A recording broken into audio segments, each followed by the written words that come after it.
Assalamualaikum warahmatullahi wabarakatuh. Yang terhormat kepada Bapak dan Ibu penguji uji kinerja pendidikan profesi guru tahun 2025. Perkenalkan, nama saya Marjuki. Saya seorang guru di Madrasah Aliyah Al-Muhajirin Bandar Sakti, Kecamatan Abun Surakarta, Kabupaten Lampung Utara, Provinsi Lampung. Saya juga sekaligus mahasiswa pendidikan profesi guru tahun 2025, tercatat di LPTK Universitas Islam Negeri Imam Bonjol Padang dengan nomor induk mahasiswa 24240111284. Dan berikut akan saya tampilkan video pembelajaran yang sudah saya buat untuk memenuhi tugas akhir uji kinerja pendidikan profesi guru tahun 2025. Dan kepada Bapak dan Ibu pengawas dimohon untuk memberikan saran dan masukan agar ke depan menjadi lebih baik lagi. Dan berikut videonya. Selamat menyaksikan. Assalamualaikum warahmatullahi wabarakatuh. Waalaikumsalam warahmatullahi wabarakatuh. Selamat pagi anak-anak. Pagi. Apa kabarnya hari ini? Alhamdulillah baik. Nah, ini semua masuk semua kan? Apa ada yang nggak masuk? Ada yang kosong? Oh, coba saya absen dulu ya.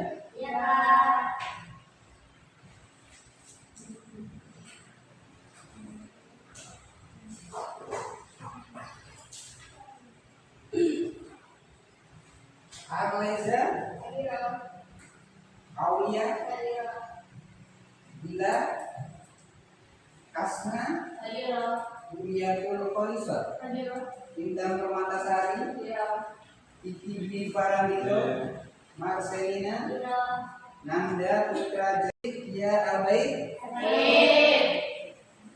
Sandi Zaki Wijaya, Selin Juliana Pratimi, Sifat Tazkiyatun Nafisa, Wulandri Rahmadani. Ini ada dua teman kita yang hari ini tidak masuk, yang mungkin bagi kurang enak badan. Mudah-mudahan kita doakan semoga mereka cepat diberikan kesembuhan sehingga besok bisa kembali belajar seperti biasa. Baik, seperti biasa sebelum kita mulai pelajaran kita berdoa terlebih dahulu. Silakan keluar kelasnya.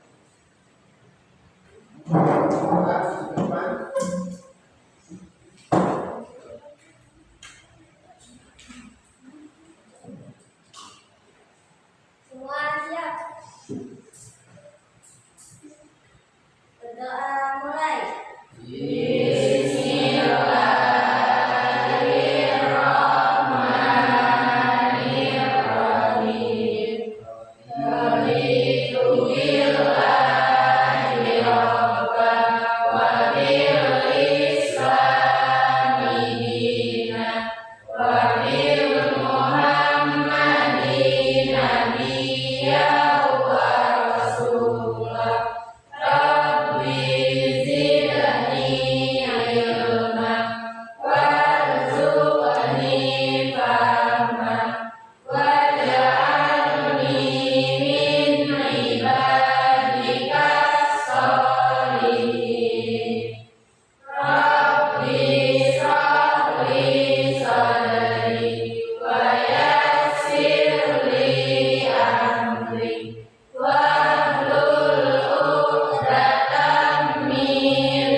Silakan duduk.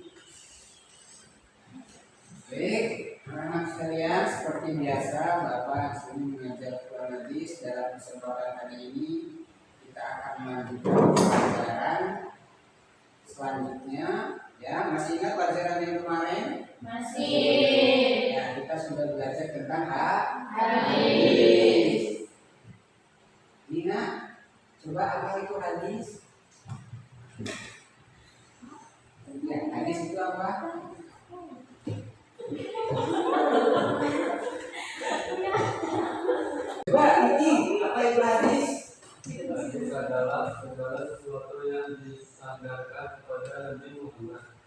baik berupa perkataan, perbuatan, ketetapan, persetujuan maupun sifat beliau. Ya, alhamdulillah. Berarti kalian masih ingat pelajaran yang kemarin.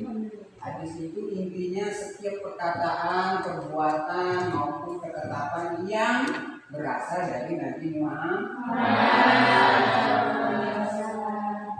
Ya, dalam kesempatan kali ini kita akan melanjutkan tentang unsur-unsur hadis.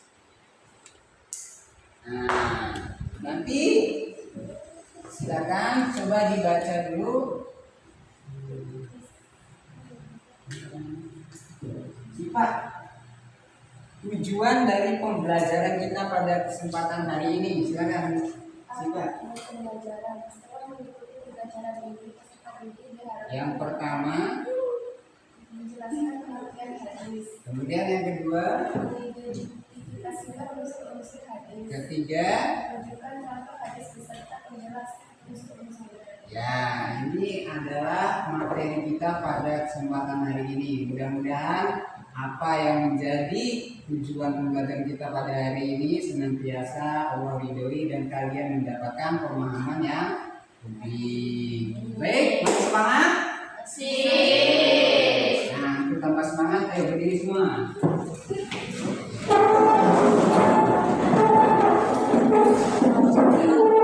Tadi ya. Kompak. Tepuk semangat.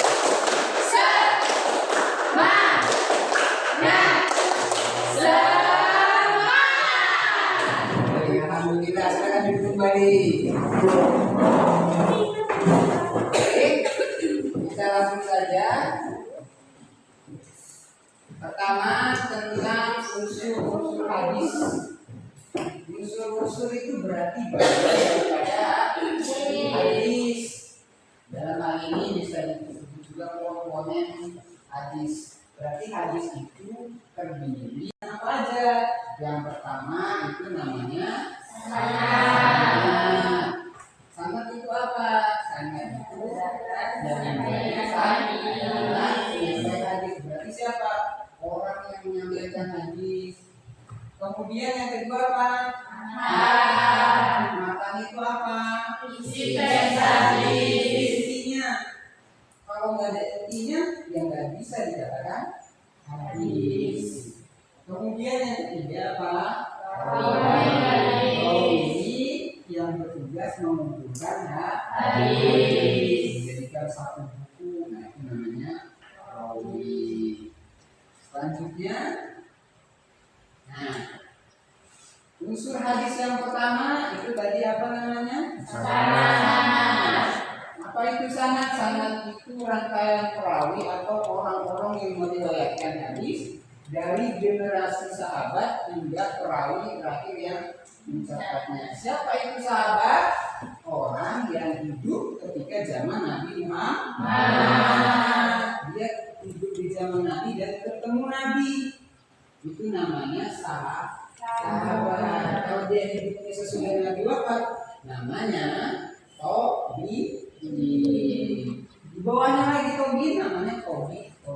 Itu sampai sekarang namanya ulama, ustaz, itu udah bagian terakhir. Tapi yang paling dekat dengan Nabi namanya sahabat. Dia lahir zaman Nabi, ketemu Nabi, sehingga ketika mendapatkan hadis langsung dari Nabi. Itu namanya sahabat. Fungsinya apa? Sanad untuk menunjukkan jalur periwayatan dan menjelaskan hadis. Contohnya sahabat yang kalian tahu siapa? Abu Bakar Siddiq, Umar bin Khattab, Utsman bin Affan, siapa lagi? Muawiyah bin Abi Sufyan, Aisyah binti Abu Bakar dan lain sebagainya, yang mana mereka semua hidup ketika zaman Nabi hidup dan ketemu Nabi dan mendapatkan hadis langsung dari Nabi. Itu namanya sahabat. Contohnya sanad, misalnya hadatsana Malik an Nafi an Ibnu Umar. Bisa dibaca? Enggak apa-apa. Artinya apa? Telah menceritakan ada sana. Malik itu siapa? Ini itu seorang ulama. Malik an-Nafi dari Nafi. Nah itu Nafi juga nama ulama. An Ibnu Umar dari Ibnu Umar. Nah Ibnu Umar ini sahabat, dia lahir dan hidup ketika zaman Nabi Muhammad hidup. Itu namanya sahabat. Yang kedua matan. Matan itu dalam arti lain artinya isi atau teks hadis. Contohnya ini innamal a'malu binniyat. Segala perbuatan itu tergantung pada niat. Hadis isinya, teksnya. Isi atau teks hadis yang mengandung ajaran pesan dari Nabi Muhammad. Segala sesuatu ucapan yang keluar dari Nabi Muhammad itu namanya isi hadis. Contohnya innamal a'malu binniyat. Contoh lain apa? Banyak ya kan hadis-hadis terkait hukum Islam, iman. Tentang sholat masih mana? Solu kama rohaitu sholat. Sholatlah kalian sebagaimana aku sholat. Itu juga hadis. Hadis apa itu? Hadis ya atau perbuatan Nabi. Ya kan? Karena sudah dijelaskan. Hadis itu sebagai penjelas daripada Al-Quran, salah satu fungsinya. Contohnya dalam Al-Quran kita dijelaskan, kita diperintahkan untuk sholat. Tapi di Al-Quran dijelasin nggak? Gimana sih caranya sholat? Enggak. Perintahnya apa? Nanti musola, wanita, zakat. Biasanya kan gitu kan? Dirikanlah sholat. Cara sholatnya ada nggak di Al-Quran? Nggak ada. Adanya di hadis Nabi, namanya hadis Widya. Artinya segala perbuatan Nabi juga termasuk hadis. Jadi dijelasin di hadis. Caranya sholat pertama niat, berdiri kalau lampu, takbiratul ihram, baca Al-Fatihah dan seterusnya sampai salam. Itu salah satu fungsi dari hadis. Jadi tadi intinya apa? Makan isi atau teks hadis. Terakhir siapa? Rawi. Rawi itu siapa? Orang yang menyampaikan hadis, yaitu individu yang menyampaikan hadis dari satu orang lain hingga sampai kepada kita. Nah, kedudukannya apa? Rawi ini bisa menjadi sebagai sana, bagian dari sana bisa. Kualitas rawi sana mempengaruhi kesahihan hadis. Para ulama meneliti sifat dan latar belakang rawi dalam ilmu yang disebut ilmu al-jahr wa al-ta'dil. Intinya rawi itu orang yang meriwayatkan hadis. Tapi dalam hal ini rawi itu dia yang mengumpulkan hadis. Intinya rawi itu dia yang mengumpulkan hadis atau yang meriwayatkan hadis, itu juga termasuk dalam rawi. Nah, menjadi rawi itu tidak sembarangan orang, ada syarat-syaratnya. Tidak bisa kita menerima hadis dari orang yang tidak bisa dipercaya.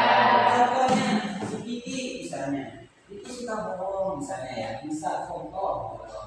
Terus dia ngomong ke Mas, tadi saya ada pesan dari Pak Andi, kamu suruh ngajak beliau. Kamu percaya nggak pada dia? Itu berarti kan nggak sembarangan orang. Nah, contohnya sifat sukanya jujur, diberi amanah selalu dipercaya. Kemudian dia ngomong ke Asna tadi, ya, saya dapat amanah dari kepala sekolah, kamu suruh ngajak kepala sekolah. Asna percaya nggak? Percaya, karena si Siva itu orang yang nggak tahu. Nah, termasuk juga dalam meriwayatkan hadis. Kita nggak bisa sembarangan percaya ke orang. Ini hadis Nabi. Dicek dulu siapa yang kata siapa yang menyampaikan. Nah, itu namanya rawi. Syaratnya apa? Yang pertama adil. Adil itu berarti berhalal baik, taat beribadah, tidak melakukan dosa besar dan terus-menerus melakukan dosa kecil. Artinya dia tidak melakukan dosa besar, bahkan dosa kecil pun dia tidak melakukan. Ya mungkin dia melakukan dosa kecil tapi nggak sering maksudnya. Yang pertama yaitu adil. Adil itu apa? Berakhlak baik, taat ibadah, tidak melakukan dosa besar ataupun dosa kecil yang secara terus-menerus. Kemudian yang kedua apa? Dobit. Syarat yang kedua dobit. Apa itu? Hafalannya karena hadis itu rata-rata sifatnya hafalan. Misalnya kalau kalimatnya berubah, ya artinya juga akan berubah. Contoh kayak tadi hadis misalnya innamal a'malu binniyat diganti karena dia lupa. Innamal a'malu bil fulus misalnya. Segala sesuatu tergantung pada fulus duit. Nah, kan bisa aja kalau dia ingatannya lemah. Maka kalau yang meriwayatkan hadis itu harus ingatannya yang kuat. Innamal a'malu binniyat.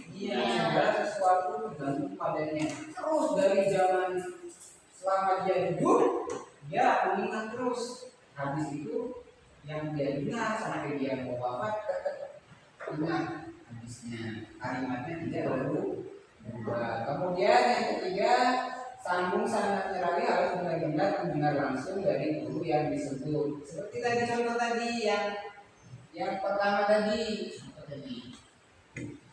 Nah, dari yang terbawah dari tobi ke tobi lalu ke sahabat. Jadi ujungnya ketemunya di sahabat. Misalnya si Sandi dapat info dari Pak Andi, suruh menyampaikan pesan dari Pak Andi, ya bahwasanya nanti anak-anak kelas 11 kita besok libur. Nanti ngomongnya ke Sandi, terus Sandi ngomong ke Kiki ngomong lagi ke depan. Nah, itu namanya bersambung. Tapi kalau hadis nyambungnya nggak kayak gitu, nyambungnya dari generasi ke generasi. Kata bapak saya kata kakek saya kata buyut saya. Itu kalau hadis seperti itu, dari buyut ke kakek ke bapak ke saya ke anak saya. Nah, itu namanya tersambungnya hadis. Nah sekarang kita langsung ke contoh rawi terkenal. Contohnya seperti Abu Hurairah. Ini seolah satu sahabat Nabi yang meriwayatkan paling banyak hadis. Kemudian ada Aisyah binti Abu Bakar. Ini siapa? Istrinya Nabi Muhammad. Kemudian ada Imam Malik. Ini perawi dan juga dia penyusun kitab hadis, namanya kitab Al-Muwatta. Kemudian ada juga Imam Bukhari, ini juga terkenal meriwayatkan hadis. Makanya banyak kan kalau kalian ketemukan ada hadis riwayat Bukhari, ada hadis riwayat Imam Malik, ya, ada hadis lagi Imam Muslim, ada digabung Bukhari dan Muslim. Pernah dengar? Nah, ini contohnya. Ini selain ini masih banyak lagi rawi-rawi yang terkenal yang bisa dipercaya dalam menyampaikan hadis. Sekarang kita contoh unsur-unsur hadis. Yang tadi masih ingat unsur hadis ada berapa? Ya, yang pertama sanad, dua rawi. Sanad itu contohnya ini dari hadasana sahih sampai sallallahu alaihi wasallam qala. Nah, itu namanya sanad. Kemudian matanya apa? Isinya setelah kata qala biasanya ada. Nah, ada yang kayak tadi hadis ini nama amalunya itu intinya. Kemudian kalau rawinya apa? Biasanya di lahir, di ujung.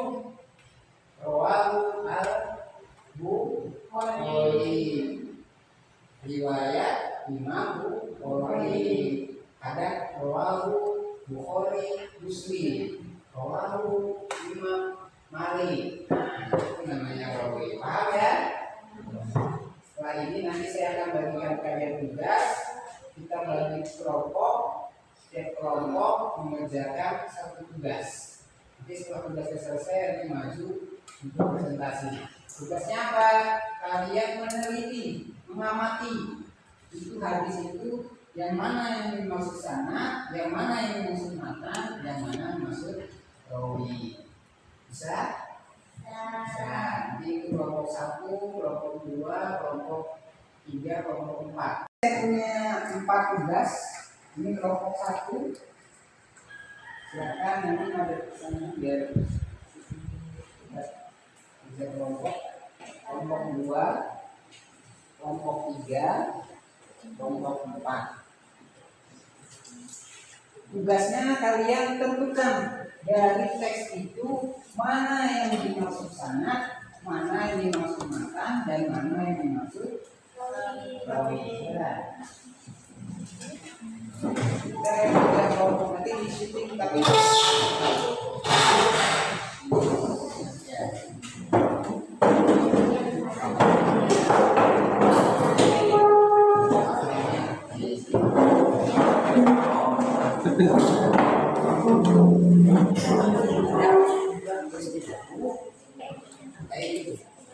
sana, ya, sana, titik 3. Nah, diperlukan. Ya.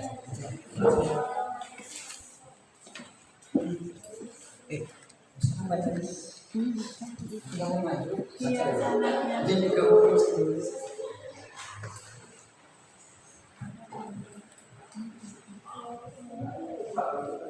Sana ini sampai mana?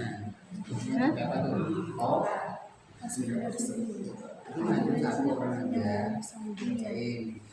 Ya kan? Presentasikan hasil diskusi kami terkait usul hadis. Sana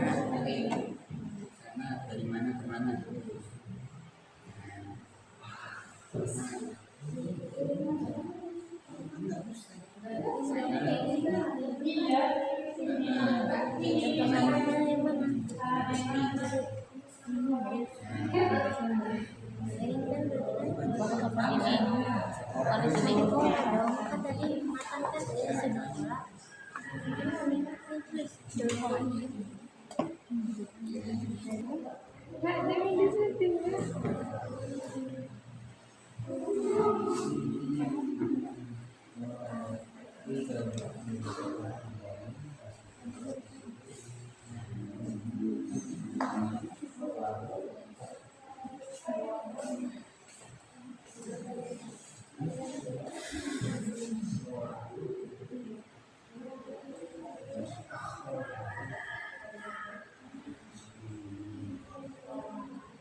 Nanti bawa buku ya.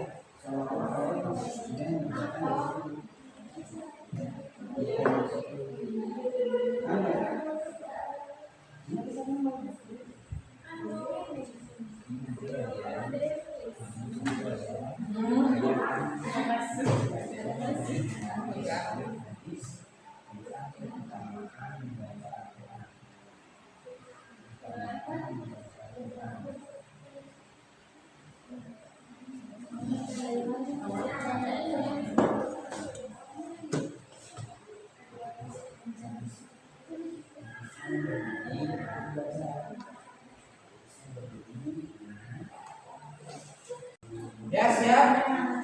Sudah selesai semua? Silakan kelompok 1 untuk mempresentasikan hasil diskusinya.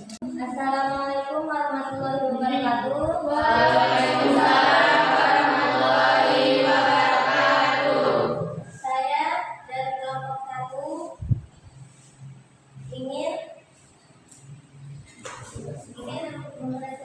membagikan hadis tentang berbuat baik kepada kedua orang tua. Hadis ini berbunyi, Alhamdulillah ibni Amri radhiyallahu anhu qala Rasulullah radhiyallahu anhu walidain Rasulullah ibni walidain rawahu akhrajahu at-Tirmidzi. Dalam hadis ini yang termasuk sanad ialah an Abdillah ibni Amri radhiyallahu anhu qala Rasulullah. Kemudian yang termasuk matan Ridallah fi ridal walidain Rasulullah fi sufir walidain. Dan untuk yang rawi rawahu akhrajahu at-Tirmidzi atau Imam at-Tirmidzi. Sekian dari saya. Wassalamualaikum warahmatullahi wabarakatuh. Waalaikumsalam warahmatullahi wabarakatuh. Beri tepuk tangan dulu. 1. Sekarang kelompok 2, silakan.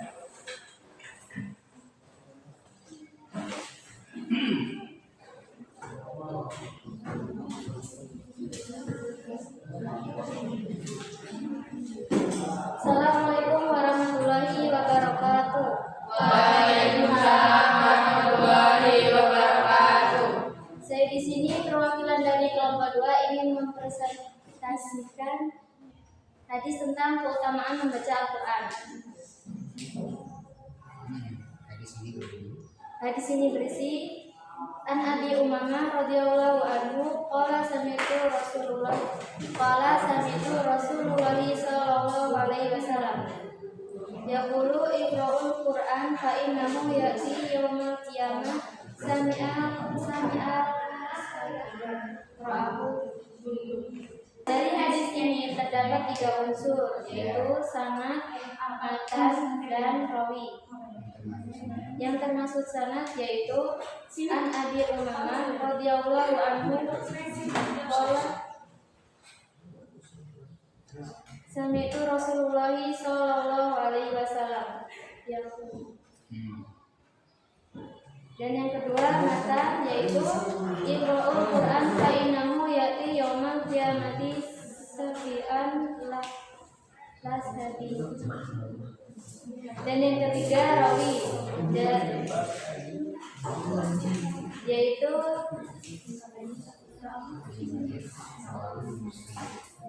rawu Muslim atau riwayat Imam Muslim. Sekian dari saya. Saya ucapkan terima kasih. Wassalamualaikum warahmatullahi wabarakatuh. Waalaikumsalam.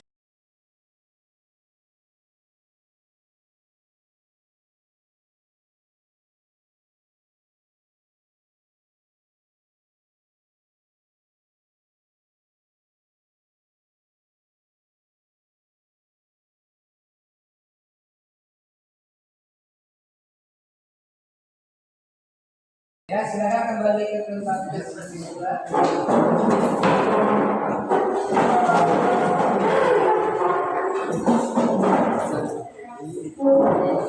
Ayo semangat. Baik, terakhir kita akan mengerjakan lembar tugas individu ya. Jadi setiap siswa akan saya bagikan tugas, nanti kerjakan masing-masing, tidak perlu saling contek ya. Ini sebagai evaluasi kalian selama pembelajaran hari ini. Apakah tadi yang saya jelaskan sudah paham atau belum, ini bisa tergambar di lembar tugas ini.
Kalau sudah silakan dimulai karena waktu kita sudah sebentar lagi selesai. Silakan dimulai. Ya.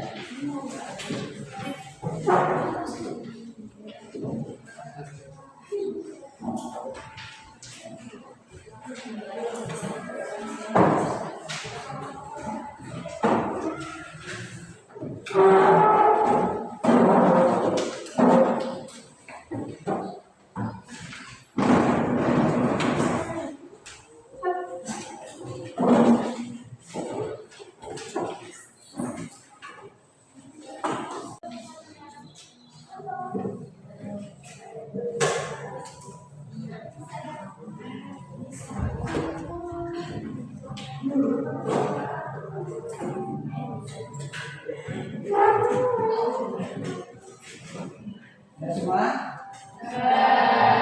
Alhamdulillah pembelajaran kita pada kesempatan hari ini sudah selesai. Mudah-mudahan apa yang sudah pelajari hari ini senantiasa membawa manfaat kita semua. Amin.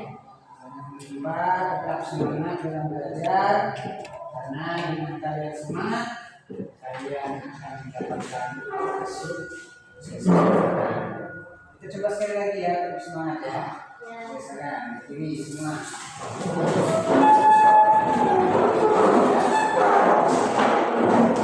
Tepuk semangat.